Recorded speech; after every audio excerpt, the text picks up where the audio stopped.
Viewers, ఈ వీడియోలో మనం ఫస్ట్ అసలు స్టైల్లో విడ్త్ అనే ప్రాపర్టీని చూసాం కదా.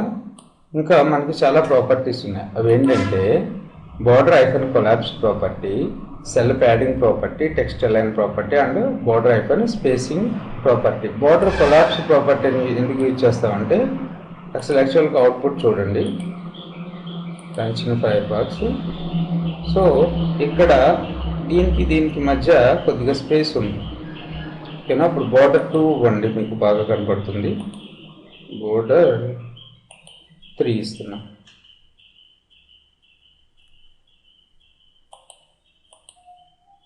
సో బోర్డర్ కనపడుతుంది కదా మనకి. ఇప్పుడు ఈ బోర్డర్ని రిమూవ్ చేసేయాలి నేను. అందుకు యూజ్ చేసే ప్రాపర్టీ ఏంటంటే బోర్డర్ ఐకాన్ కొలాప్స్. ఇప్పుడు చూడండి, దీన్ని యూజ్ చేస్తున్నాను, ఈ ప్రాపర్టీని. సో దీనికి డిఫరెన్స్ చూడండి.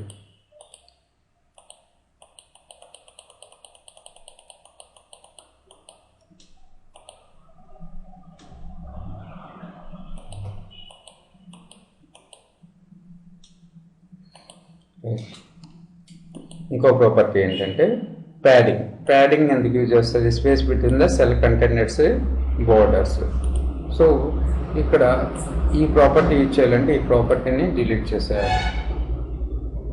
రెండింటి ఒక ప్రాపర్టీ ఉన్నప్పుడు ఇంకో ప్రాపర్టీని వాడలేమన్నమాట. ప్యాడింగ్ను ఇంకో ప్రాపర్టీ ఏంటి, బోర్డర్ ఐకాన్ కొలాప్స్.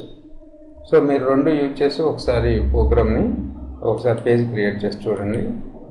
ఇక్కడ చూసినట్టయితే మీరు దీనికి స్పేస్ కనబడుతుంది కదా.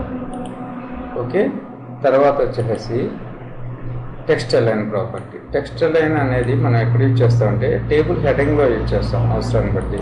నేను ఫస్ట్ టేబుల్ మొత్తానికి అప్లై చేస్తున్నాను. ఇక్కడ కంట్రోల్ చూడండి. ఇప్పుడు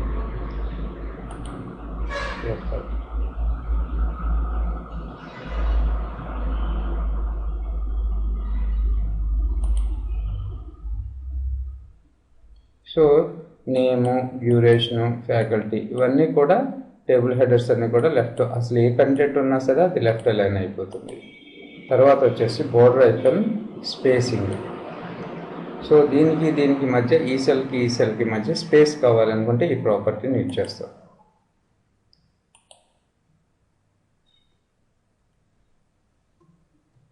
ఒక 25 పిక్సెల్స్ ఇస్తున్నాను.